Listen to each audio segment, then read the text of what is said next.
Hoş gördük değerli AHB TV izleyicileri. AHB kamerası bugün hörmətli alimimiz, filologiya elmləri doktoru Profesör Firidun Ağasoğlu'nun ocağındadır. Sizi olduqca maraqlı bir söhbət gözləyir. Bizimle olun, bizden ayrılmayın.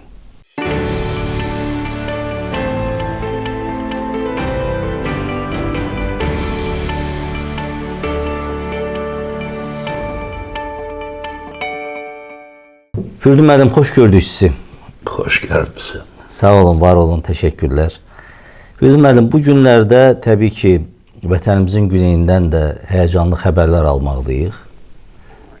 Ötən dekabrın sonlarından bütün İran coğrafiyasında, İranın ayrı-ayrı nöqtələrində və sonda Təbrizdə, Ərdəbildə də başlayan o etiraz aksiyaları çox təəssüflər olsun ki, rejimin amansız sifəti ilə, amansız rəftarı ilə sonuclandı.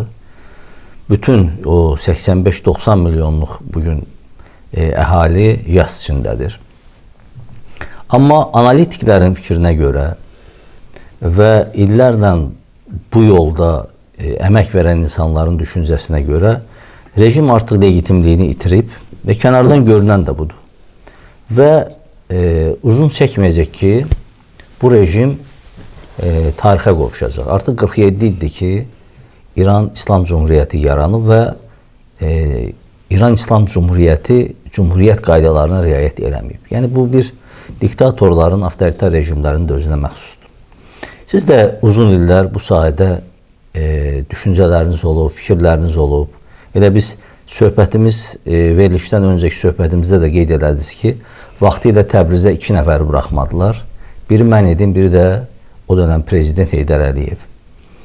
Yəni bu onu göstərir ki, rejimin sizə qarşı da bir antipatiyası olub şübhəsiz ki.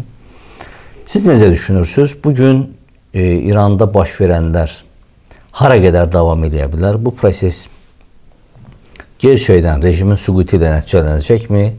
Və ondan sonra da istəyərdim ki, əgər sualların cavabından sonra bu prosesin sonuncu olaraq bizim soydaşlarımız nə qazanacaqlar? Əlbəttə onu sonra sizdən soruşacaq. Buyurun Firidun müəllim. Rüfət bəy, bu elə bir ağrılı həm də aktual bir mövzudur ki, buna bir küncdən baxışla bunu izah eləmək olmaz. Buna görə hər tərəfli baxacam. Bax, oturmuşuq indi səninlə söhbət edirik. Bəlkə elə bir saatdan sonra artıq İran vurula bilər. Bir gündən sonra vurula bilər. 10 gündən sonra vurula bilər. Yəni, onu dəqiq görmək mümkün deyil. Çünki orada bazarlıq gedir. İran necə olubdur, bugün necədir və vurulandan sonra nələr olacaq? Bunlar ayrı-ayrı blok məsələlərdir. Mən qısa da olsa, ümumi təsəvvür üçün biraz tarixdən gəlim. Bugün o İran deyilən ərazi, İran adı da qondarmadır. O ərazi Türkiyəlidir. Amma xəritəyə baxanda onun mövqeyi elədir ki, o mövqeyindən asılı olaraq o elin çox önəmli dəyəri var. Özellikle bugün, deyək ki, Hörmüz boğazından dünya neftinin 60% oradan çıxır. Çox strateji bir boğazdır. İran özü yerləşdiyi mövqeyə görə çox önəmlidir. Çünki Rusiya onun üzərindən okeanlara çıxa bilir. Çin oradan mayılanabilir, neftini oradan alır. Yəni bugün İranı dəstəkləyən Rusiyanın öz maraqları var orada. İranı dəstəkləyən Çinin öz maraqları var. Amma İranın deyək ki, böyründəki Türkmenistan'dır, Əfqanistan'dır, Pakistan'dır. Bunların da taleyi bugünlerde həll oluna bilər İranla bağlı. Bu bizim batı tərəfdə, kuzeydə də soydaşlarıdır, Azərbaycan Türkləri.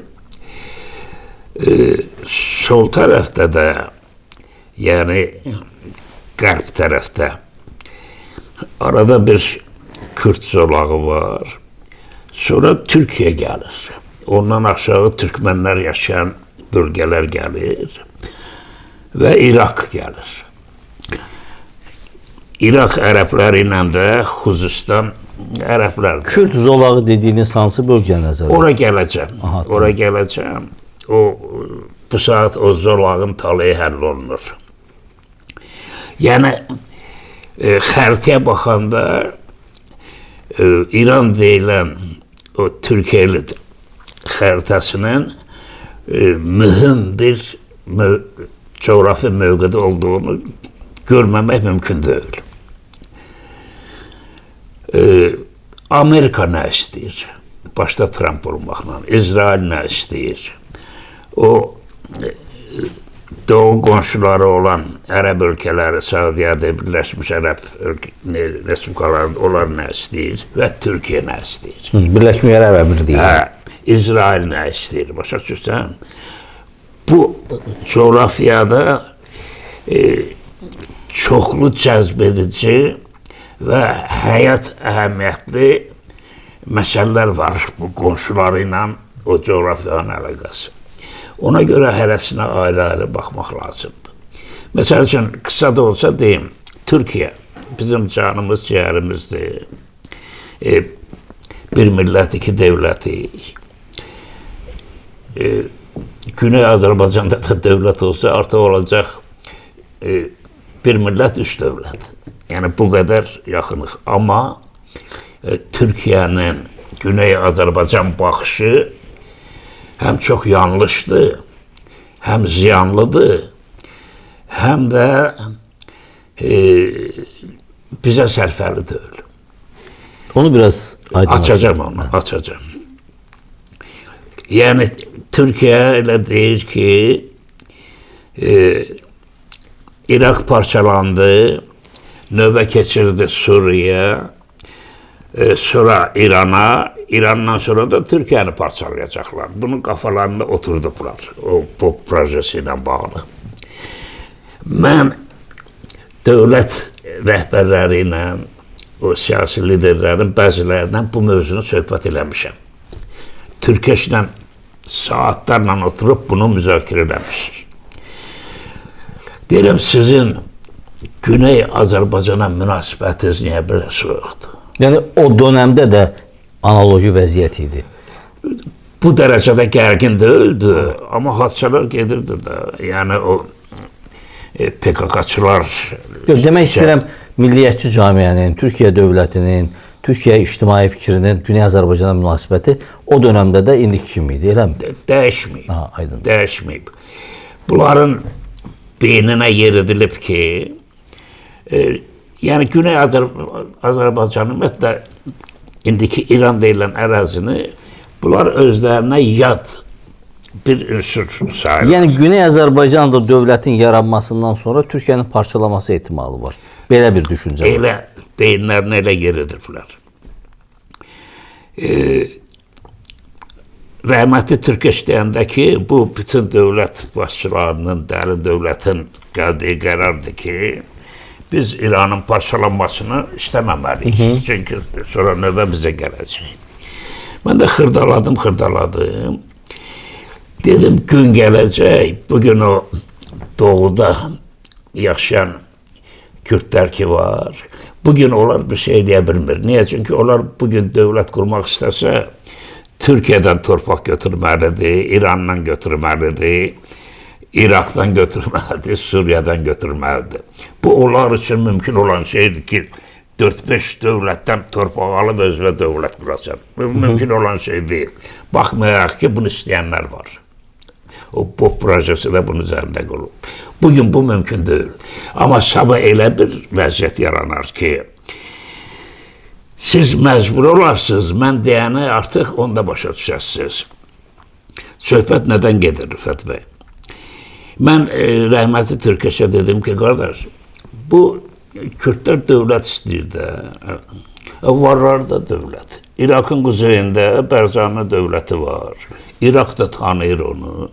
Siz də tanıyın da, bir Kürt dövlət kimi oranı tanıyın. O zaman administrasiya yaranmamışdı. Var idi, yox. Türkeş sağlığında deyil, Türkeş çoxdan rəhmətə gedib. Yox. 97-də rəhmətə gedib, səhv eləmirəmsə. Bərzanın zadı var idi o vaxt. Hə, yəni orada Ərbil administrasiya yaranmamışdı, amma orada Kürdlərin hakimiyyəti var idi belə. İraq tanıyırdı da, İraq bir avtonomiya kimi tanıyırdı. Dedim siz də oranı dövlət kimi tanıyın, Kürd dövləti. Daha Türkiyədən bunlar dövlət istəməsin, İrandan istəməsin. İstəyən olsa da dövlətiniz var, gedin. Əgər Kürd dövlətində yaşamaq istəyirsə, dövlətiniz var, gedin orada yaşayın. Bugün o coğrafyada o ərazini siz tanımasanız, sabah o ermənilərin başına gələn oyun Kürdlərin də başına gələcək. Çünki Kürdlər bunu başa düşmür, oynadırlar onları. Vaxtı ilə ermənilər Van gölündən yuxarı orada yaşayırdılar. Bunlara Böyük Ermənistan, Böyük Ermənistan ideyasını yüklədilər. Bunlar başladı Türkləri arxadan vurmağa. Türklər də neynədi? Bunları deportasiya elədi ayrı vilayətə. Ruslar gələndən sonra neynədi Ruslar? Ermənilərə dövlət yaratdı 18-ci ildə. Harada yaratdı? Azərbaycan türklərinin yaşadığı bir ərazidə. Faktiki yarandı. Məhməd Əmingilin vaxtında. Və o da tanındı, bugün də davam edir. O Ermənistanı nəyə yaradırdılar? İrandakı türklərlə, Azərbaycandakı türklər Türkiyə türkləri ilə kontakt olmasın. Bir zolaq idi yaradırdılar. O böyük Ermənistanı yarada bilmədilər. Erməni kartı qutarıb. İndi daha o erməni kartı oynanmır. Onu indi çeviriblər Kürd kartına. O Kürd zolağını yaratsınlar, əvvəlki ideyaları gerçəkləsin. Yəni, həm Türkiyə, həm İraqı əhatə edən zolaqdır. Uzun bir zolaqdır. Xəritələrə bax da, Kürdlər hətta üç dənizin arasında Kürdistan qurmaq arasındadılar. İndi maraqlı bilirsən nədir? Bu gerçəkləşə bilərdi o zolaqda Kürdistan. Amma Trump'ın vaxtında olmayacaq o. Niyə? Trump biznesmendir.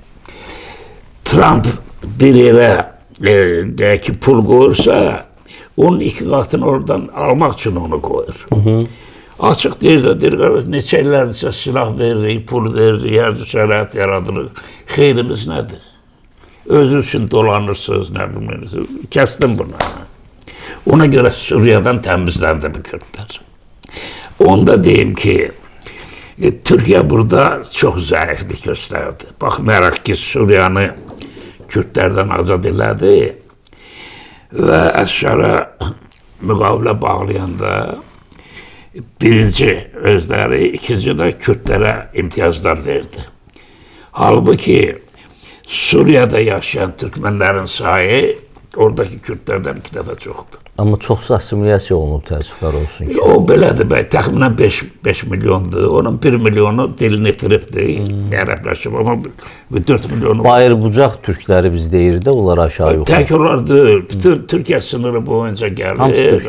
Türkmən deyilir. Zada qədər. Yəni, Türkmən elinin bir hissəsidir. Evet, evet. İraqa qədər gəlir, İraqda da var. Onlara bir imtiyaz vermədilər. Halbuki Türkiyə mütləq onlara imtiyaz verilməsinin üzərində durmalıydı. Əgər Kürdə verirsənsə, buna da verdi. Bunun sayı Kürddən çoxdur. Yəni, masa arxasında otura bilmədi. 30 durmadılar, belə deyək. Bilirsən, çox şeyə getmək istəmirəm. Yəni, Türkiyədə bizim canımız... Elə isə qaydaq, Fürdun müəllim, qaydaq elə Güney Azərbaycan məsələsi. Çünki o masa dedik, o masa bizim ağırlı yerimizdir. Bugün Güney Azərbaycan məsələsi də masa üzərində otuzdurulmur. Yəni, bugün dünyanın müxtəlif ölkələrində İsrailin dəstəyi ilə keçmiş monarxistlər, səltənətçilər, yəni Pəhləvilər və onların tərəfdarları gündəmdədir və dünyanın müxtəlif ölkələrində aksiyalar keçirirlər. Ölkə daxilində belə onun çağırışına səs verib çıxanlar var. Çox təəssüflər olsun ki, 10 minlərlə, hələ deyək minlərlə, təsdiq olunmuş rəqəmlərə görə həyatını itirənlər də oldu. Bax, belə bir halda Güney Azərbaycanın taleyi necə olmalıdır və İranın, siz deyirsiniz ki, bir an belə İranda hər şey dəyişə bilər. Bu bir an dəyişilərsə İranda durum, Nə biz buna olacaq? nə dərəcədə hazırıq və nə olacaq? Dərd buradadır ki, hazır deyilik. Elə sən deyənə gələcəkdir. Onun səbəbini də soruşmaq Gələcəm istəyirəm. ora gələcəm. Bu qonşuların Günəyə münasibətini ona görə mən biraz açıqlamaq istəyirəm. Nə Quzey Azərbaycan, nə Türkiyə onlara yiyə çıxmır. Ən böyük dərdimiz odur. İran bilsə ki, Quzey Azərbaycan sabah qalxıb Güney Azərbaycanı dəstəkləyəcək, silah verəcək, ordusunu yeridəcək. Qardaşlarımdır, bunlara imkan vermirəm qırmağa. Bunu İran görür ki, yoxdur belə bir şey. Türkiyədə deyir ki, İran dağılmasın, qalsın, necə var elə qalsın. O münasibətləri göstərmək istəyirəm. Biraz da bəy, 2-3 cümlə ilə qədimə gedim. Bütün bunların kökündə o dayanır ki, nə Güneylilər, nə Quzeylilər, nə Türkiyəlilər tarixi bilmirlər. Tarixi bilmirlər ki, o zolaq, o Türkiyəli dediyim İran, tarix boyu Türk dövlətləri, tarix boyu. 5000 il bundan qabaq Arata dövləti olub, onun da alacaq Qutu dövləti, hətta Qutu imperiya olubdu. Ondan sonra Turuk, ilk Türk tayfalar, Turuk, Lulular, Lulubilər, sonra gəlib xanlıqlar olub orada, sonra Manna dövləti yaranıb, Quzeydən gələn Sakalarla birləşib Madallar, böyük bir dövlət qurublar, Mada dövləti olubdu. Deməli, Mada dövlətinin sonu İrana gələn Farslar, Əhəmənilər, Əhəməni işidir. hakimiyyət Mada dediyimiz bizim tarixdən oxuduğumuz Midya'dır da. Midyada Türklərdir. Hakimiyyəti onlar başladı idarə eləməyə. 200 il. Ondan sonra İskəndər gəldi, bunları dağıtdı. Bir 150 ildə Selevki dövləti oldu. Ondan sonra Parfiya oldu. Parfiyada ərsaklar da Türkmənlərlə Farsların qarşısı. Sonra Sasanilər gəldi hakimiyyətə. 3-cü əsrdə bizim. Daha İslama qədər onlar oldu. Ondan sonra Səlcuqlar gələndən sonra 1000 ildə orada Türk dövlətidir. Səlcuqlardır, Atabəylər, Qəznəvilərdən başlasaq. Hətta Qəznəvilərdən, Qaraqoyunlu, Ağqoyunlu, Səfəvilər, Əfşarlar, Qacarlar. 1000 ildir ora Türkün dövlətidir. Özdə bugünkü ərazilər yox, Hindistana qədər qeyb çıxırdı, Dərbənddən tutmuş. Nəyə çatdırmaq istəyirəm? Yəni o tarixi bilən, onu bilməlidir ki, bura Farsın deyil, nə bilim filan kəsin, bura qədimdən Türklərin yurdudur. Ona görə Türkün bu olası dəyişiklikdə o Türkün istəyi olmalıdır orada. Niyə? Çünki bu bunundur. Fars bura gəlmədi və söhbət bundan gedir. İkinci bir məsələ. Deməli, son 100 ildir, təxminən 100 ildir ki, artıq Türklərin əlindən o bölgənin hakimiyyətini alıb veriblər Farslara. Dünən şahlar idi, bugün mollalardır. Və orada olan Türklər əsasən son 100 ildə güclü asimilyasiya olurlar. Sən oralarda olubsan çox yerdə Azərbaycan türküdür. Öz dilində çətinliklə danışır. Fürdun müəllim, burada bir haşiyə çıxım. Amma deyir, haqqı gərək demək naminə. Baxın, Tehranda, nəinki Tehranda, Təbrizdə də, Ərdəbildə də, Marağa da, Xoyda da ana dilimizdə məktəb yoxdur. Yeri gəlmişkən bugün də Dünya Ana Dili gündür və bu çəkiliş aparırıq. Soydaşlarımıza da salam olsun deyək. Baxın, biz ana dilimizdə məktəbimizin olmadığı bir güneydə aşıqlarımızın sazı ilə, hətta mərsiyələrlə belə ana dilimizi müəyyən qədər qoruyub saxlaya bilmişik. Mən sözümün canı var. Bugün Bakıda 350 rus dilli məktəbi açmaqla bu bizim yaralı yerimizdir, bunu deməliyik. Bugün bizim metroya minirsən, görürsən gənclər rusca danışır. Mən demirəm rusca bilməsinlər, açığı. Yəni bu baxımdan bizim güneydəki soydaşlarımız bu boyda assimiliyasiya, Pəhləvilər dönəmində, xüsusilə Rıza Şah dönəmində Türk adını demək, hətta Məhəmməd Rıza Şah dönəmində də Türk adını dilə gətirmək belə yasaq idi. Yəni bu boyda baskının müqabilində ayaqdadırlarsa bunu alqışlamaq lazımdır. Yəqin ki, mən də razılaşarsınız. Bəy, ayaqdadırlar. O sən müqayisən düzdür. Orada fars dili, burada rus dili. Bəli. Ümumi danışıq dili funksiyasında olubdur. Amma biz kəfəni yırtıb çıxmışıq. Bəli. Biz müstəqil artıq dövlətik. O qüsurlar da düzələ gedəcək. Mənim 5-6 ay nazir olduğum dövrdə gəlib mənə dedilər ki, Bakıda 10 dənə rus məktəbi bağlanıb. Mən bağlamamışam, əmrizat verməmişəm. Cəmaatda o milli ruh olduğu üçün gedib uşaqlarını oradan götürüb, gətirib qoyub. Kütləvi şəkildə hatırlayıram. Yəni biz kəfəni yırtmışıq, biz gedəcəyik. Çətinliklər var, olacaq zaten. Amma güneydə o sən deyən məsələlər ki var, ana dili məsələsi, o ilə zülüm eləyirlər. İndi oranın tərkibini sən məndən yaxşı bilirsən. Məsəl üçün, deyək ki, ordusu var, sipahı var, vəsiqləri var. Bunların təkcə ordunun içində nə qədər Azərbaycan türkü var. Təbii ki, əhalinin yarısı türkdürsə, orada da elə olur. Sadəcə onların milli təfəkkürü oyansa, o böyük qüvvədir. Bundan başqa, Pezeşkanın özü məsələsi. Pezeşkanın gəlməyi çox müsbət aldı, çox şey dəyişdi. O Türk adının üzərindəki senzuranı götürdü. Bu adam özü artıq şeirlər deyir, Türkçə zaten. Bu böyük... Mən özüm Türkəm və ailəmdən Türkçə danışıram. Bu özü gerçəkdən dövlətin başçısıdır. Rəsulzadənin sözü olmasın, qazanılmış davadır, elə ilkin olaraq. Yəni, qalanını demirəm. İndi onu idarə etmədə nə rolu var, onu demirəm. Yəni, indi növbəti söhbətin davamında bu məsələlərin üzərində qaranlar ki, yəni nə olacaq? Demək istədiyim odur ki, Rüfət bəy, biz sənin yadında da 85-dən 91-ə qədər milli hərəkat var idi və millət müstəqillik istəyirdi, oldu. Müstəqilliyimizi qazandıq. Niyə? Çünki milli hərəkat var idi. Güneydə də milli hərəkat var. Bizim milli hərəkatı yaradan nə idi? Bayaq sən deyən kimi Bəxtiyar Vahabzadənin, Xudu Məmmədovun, o birlərin, ziyalı elita, Xəlil Rızanın, tarixçi alimlərin milləti uyandırdılar. Güneydə də o sən deyən proses var.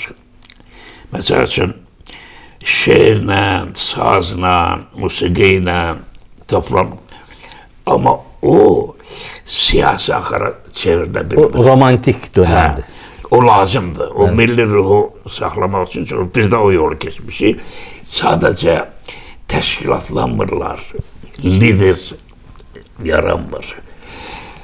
Bir lider yarana bilirsə, onun paxılları başlayırlar onun ayağının altını qazmağa, öz işlərindən. Yəni, mən onlarla çox olmuşam da bu söhbətlərdə. Bir də rejim də istəmir də, onu da gələk. O təbii də. İndi rejim istəmir bu. Azərbaycan var, Türkiyə var. Çöhrə qanunu buraxmırlar, nə ora, nə bura. Yaxşı, bura buraxmırsan, şərait gəl Gürcüstanda yaşasın da yaxın olsun. Məsəl üçün deyirəm. Yəni, o soydaşlarımız arxain olsa ki, buradan şuarlar gedir ki, bunların başından bir Türk əskeri olsa biz ordu ilə giririk. Oradan Türkiyə bu iltimatını versə, forslar basıb oturacaq yerə. Və oradakı orduda da bizimkilər ruhlanacaq ki, bizim qardaşlarımız var. Bu yoxdur. Bədbəxtçilik budur. İndi söhbətin davamına gəlir. Burada mən istəyərdim kiçik bir haşiyə çıxam, hocam. Mən 96 ya 97-ci il idi, Tehranda olanda əziz dostum Akşin Akşəmərli bugün Bakıdadır və ona da buradan salam göndərirəm. O mənə dedi ki, 92-ci ilin payızı idi. Biz İnqilab Meydanında aksiya keçirdik. Dedim ki, İnqilab Meydanında aksiya keçirdik. Türklərin aksiyası gerçəkdən müharibədən yeni çıxmış ölkədə hələ milli şuurun formalaşmadığı. Dedi ki, yox, biz arxamızda bir dövlət hiss edirdik onda, 92-ci ildə. Baxın, Firidun müəllim, siz həmin dönəmdə həm təhsil naziri oldunuz, həm də sonra baş nazirin mavini oldunuz. Bax, sizin İranda dövlət deyirlər, amma mən burada hökumət deyirəm. Sizin hökumətiniz dönəmində Güneyə münasibət necə idi ki, onlar arxalarında belə bir siyasi sistemin olduğunu görürdülər? Nə edirdiniz onlara? İlham Əliyev keçən il deyəsən bir dənə söz işlətdi ki, mən 50 milyonluq Azərbaycan. Səmərqənd bəyanatı. Bir dənə söz də işlətdi. Güneydə başladılar onun plakatlarını asmaq eləməyə. Bir dənə söz başladı. Bayaqdan onu demək istəyirəm ki, bunlar arxalarında qardaş gücü hiss eləmirlər. Ona görə təşkilatlanan bilmirlər də. O sən sualıma gəlirəm və o hökumətdə Elçibəy kimi prezident var idi. Turan sevdalısı. Mənim kimi türkçü var idi ki, ömrümü Türklərin tarixini həsr eləmişəm. Prezidentin bir kəlmə deməyi ki, biz bütöv Azərbaycan olmalıyıq, qardaşlarımız oradadır. O, bir ordunun verə biləcəyi dəstək gücü idi. Ona görə onlar o tədbirləri keçirdə bilirdilər. Biz, adam gələ özünü qınasın da, biz bugün onlar üçün bir şey eləyə bilmirik.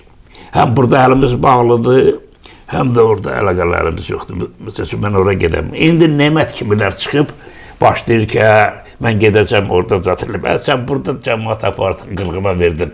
Sən kimdir ona bıraxın. Yəni, o səviyyədə olmaz. Abırlı adamlar bu mövzu. Heç görübsən, Güney mövzusu bizim televizyalarda müzakirə olunsun. Yoxdur. Niyə? Çünki dövlət siyasətində bir qüsur var. İndi gəlirəm iç məsələyə bəy. Sabah Trump vurdu oranı. Ya bir aydan sonra vurdu. Aləm qarışacaq da düzdür. Gənə xalq qalxacaq ayağa. Xalq dəfələrlə ayağa qalxıb. Gah bir bölgə, gah birisi bölgə. Amma bu son dəfə hamısı qalxmışdı. İçin farslar qarışıq. Niyə? Rejimi devirmək istəyirdilər. Devirə bilmədilər. Niyə? Çünki Trump verdiği sözə yer durmadı. Dedi yoldayım. Kömək yoldadır. Hani yoldadır. Nə qədər adam qırıldı. Aşağı yuxarı 10 milyondan çox adam qırıldı. İndi vursa gene eyni durum yaranacaq. Amma içəridən hadisələri çözə bilən qurumlar yoxdur. Bəluşların var, silahlı qüvvələri var, başçıları var, arxaları var, ərəblərin var, arxaları var, bəzi silahlı qüvvələri də var, Kürdlərin var. Özdə Kürdlər əməlli başlı silahlanıblar, xoydan tutmuyor, salmasa qədər gəlib yerləşiblər. Mən Türkiyəni niyə qınıram? Bu şeylərə görə. Başa düşmür ki, o koridor yaransa onun ziyanladır.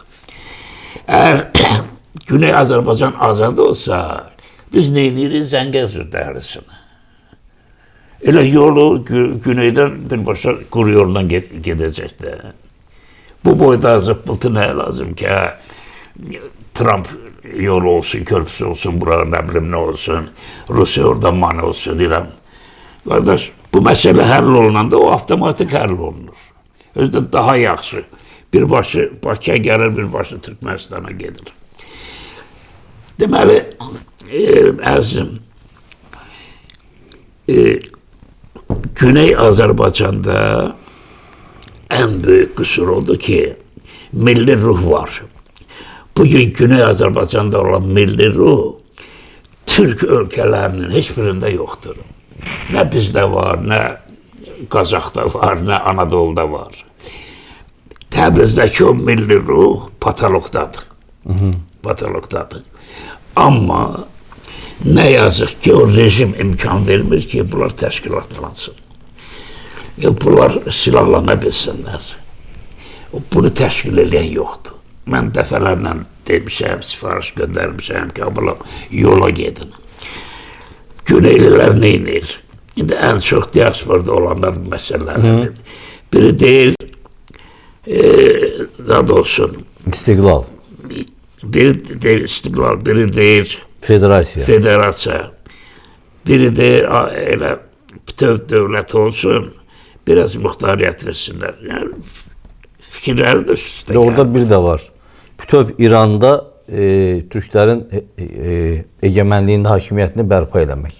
Yəni o Qazar dönəmindəki. O müstəqilliyin variantlarında əslində elə tarixi ədalət olardı. Niyə? Çünki bayaqdan onu danışıram ki, tarix boyu bu Türklərin ərazisi olubdur, dövlətləri olubdur. Bunlar qurama dövlətləri olubdur, onlar çox imperiya olubdur. Bəli. Yəni ən çox haqqı olan bunlardır. Bu mənada o variantın gerçəkləşməsi üçün nə lazımdır? O birisi variant lazımdır mı bizə? Məsəl üçün federasiya və yaxud o birisi variantlar. Bunlar hamısı oturub, ölçülüb, biçilməlidir. Və hansı sərfəlidirsə ona doğru getməyin yolları araşdırılmalıdır. Məsəl üçün mən istəyirəm, bir variantda mən deyim, Molla hakimiyyətdən devrilir, Trump vurandan sonra və səlam, rejim qalır, hökumətdə qalır, başçısı da qalır. Və bugünkü başçısı legitimdir, hakimiyyətdir. Bugünkü prezident başlayır o reformaları aparmağa. Özdə adam dili ilə deyir də, bu olmalıdır. Bu da bir variantdır. Yəni, faktiki olaraq bir Xamneyə gedir də, qalanlar qalır. Yox, o Xamneyin dəstəsi gedir. Dəstəsi ilə, hə. O gündəmdən çıxır. Yəni, mühafizəkarlar gedir, indi Pezeşkiyan və çevrəsi qalır. Reformatorlar qalır. Bu da bir yoldur. Yəni, ağrısız bir yoldur. Deyək ki, Güneylilərimiz qurban vermir. Daha az qan edən. Müxtəlif variantlar var.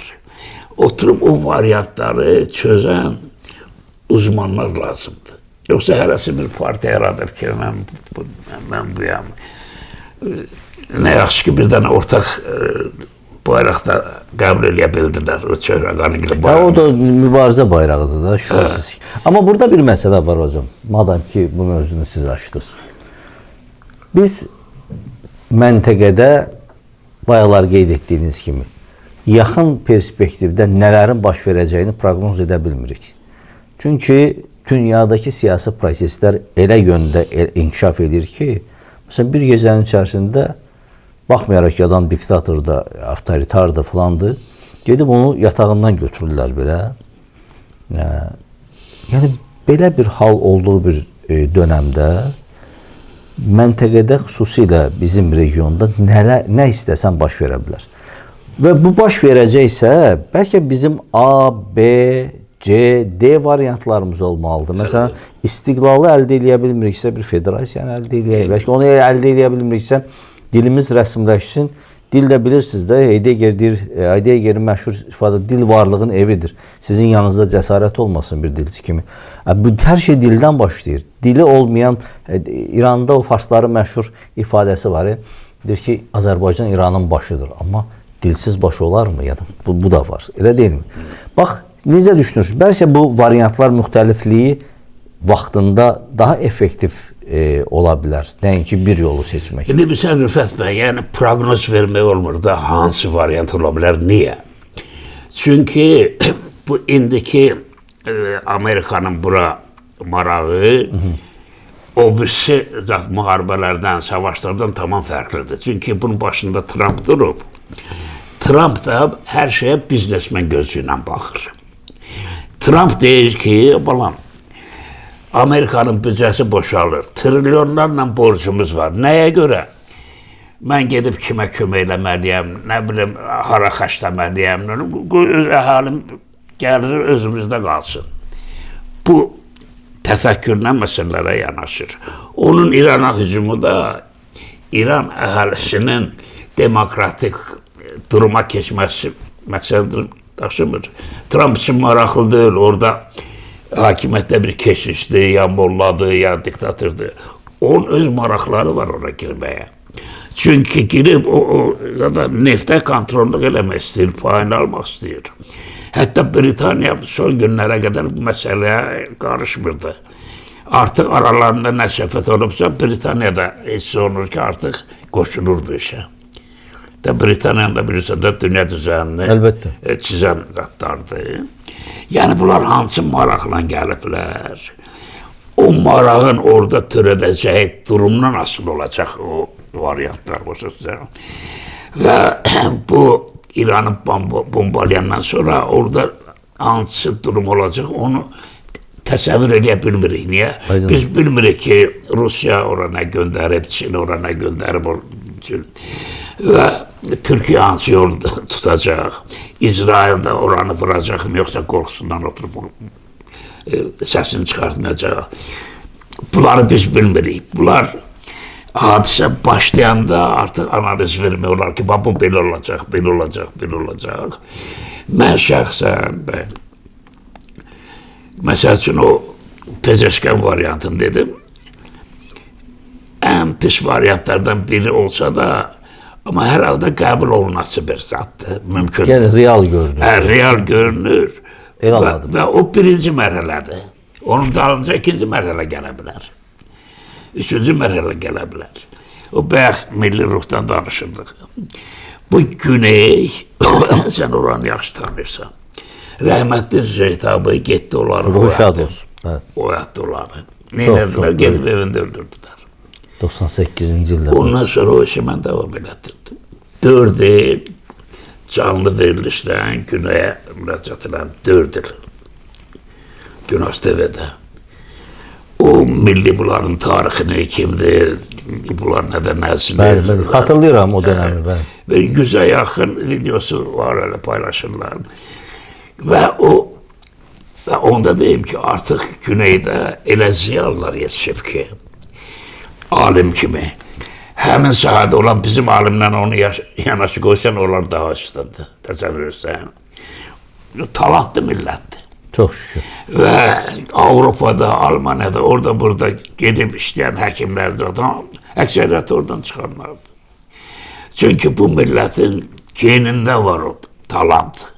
Sadəcə buna şərait yaratmaq lazımdır. Mənim 3-4 kitabımı hətta Güneydə çap ediblər. Mənim xəbərim yoxdur. Buradan dostlar deyir ki, sən filan kitabın orada çap olunur falan. Kim ediblər? Yəni, o mərhələni bunlar artıq gəlib çatıblar bizim 90-cı il mərhələsinə. Sadəcə bu İrana olan hücumun növündən asılı olaraq nətər olacaq o? Aydındır. Çox sağ olun, hörmətli Firidun müəllim. Mən bir məsələyə işarə edeyim və sonda sizi yenə eşidəcəyik. Dəyərli izləyicilər, Firidun hocamızın düşüncəsi budur ki, ən optimal variant gələcəkdə nə olacaqsa, illərlə xalqa zülm eləyən zümrə ki var, 47 il ərzində, onlar ki, bugün ölkənin, məsələn, Sepahdır, mühafizəkar qanaddır, vaxtı ilə 80-ci illərdə, 90-cı illərdə o heç bir araşdırma aparmadan edamlara imza atanlardır və onların davamçılardır. Onları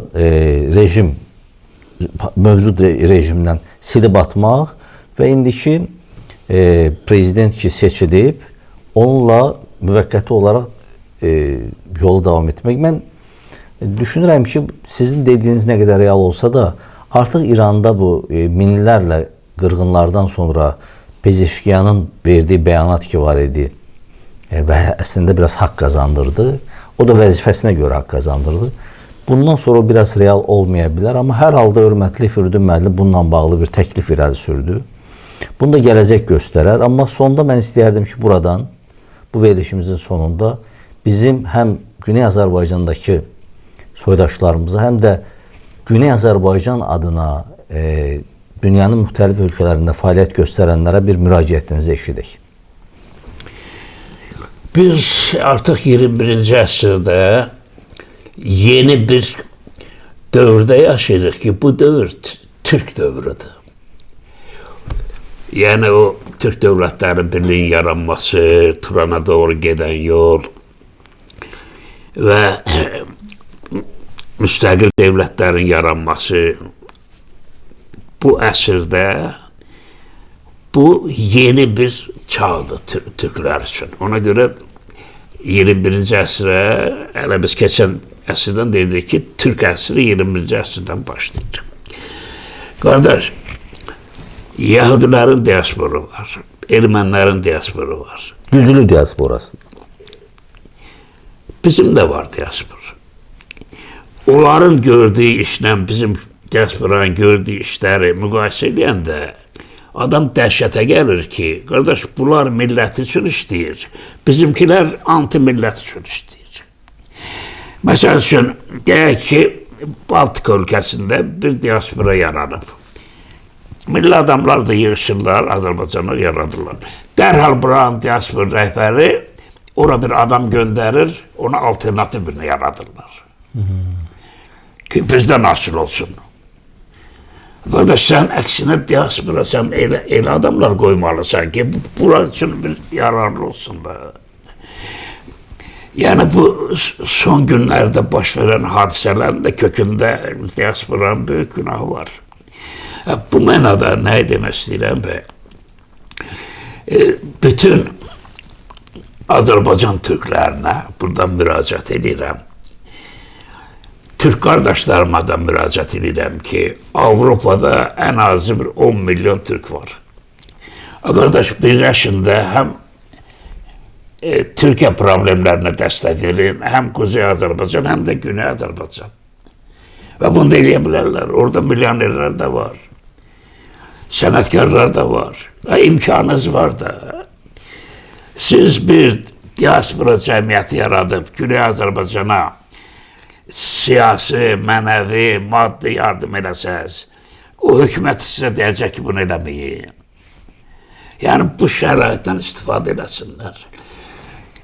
O bəzi saydıqlarım vardı, Güney Azərbaycan partiyalarıdır. Biz demokratlar, Trump nəhərlir demokrat. Trump deyir, demokratlar söz uzatdığı bunlar boş şeydir. Mənəm. Dünyanı tənzimləyən mənəm. Ludovik demişkən, dövlət mənəm. Dövlət mənəm. Sən durub ona desən, yox, sən çəkil, mən orada demokratik zat quracağım. O dövr getdi.